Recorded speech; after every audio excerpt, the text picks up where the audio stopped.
So you have learned how to declare and initialize a variable.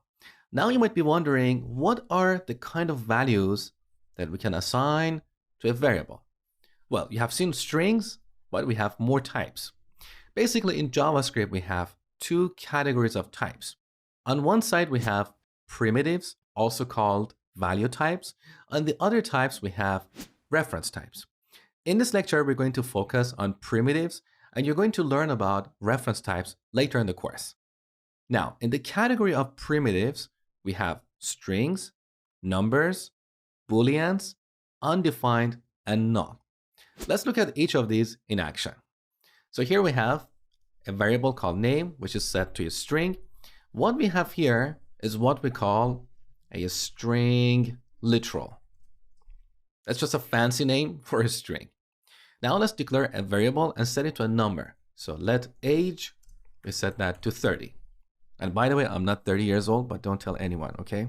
So this is what we call a number literal. Now let's declare a boolean.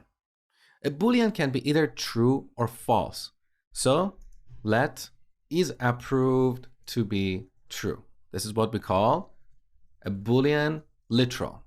And we use this in situations where we want to have some logic. For example, if the order is approved, then it needs to be shipped. So the value of a boolean variable can be true or false. And by the way, note that both true and false are reserved keywords, so they cannot be variable names. Okay? Now you have seen undefined before, so I can declare another variable, first name. If we don't initialize it, by default, its value is undefined. But we can also explicitly set this to undefined. But that's not very common. In contrast, we have another keyword that is null. So let me declare another variable and set this to null.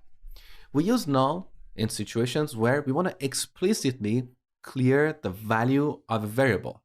For example, we may want to present the user with a list of colors. If the user has no selection, we want to set the selected color variable to null. In the future, if the user selects a color, then we're going to reassign this variable to a color like red. And then if they click red again, perhaps we want to remove the selection, so we set this back to null. So we use null in situations where we want to clear the value of a variable. So these are the examples of primitives or value types. We have strings, numbers, booleans, undefined, and null. Now in ES6, we have another primitive that is symbol, and you're going to learn about that later in the course.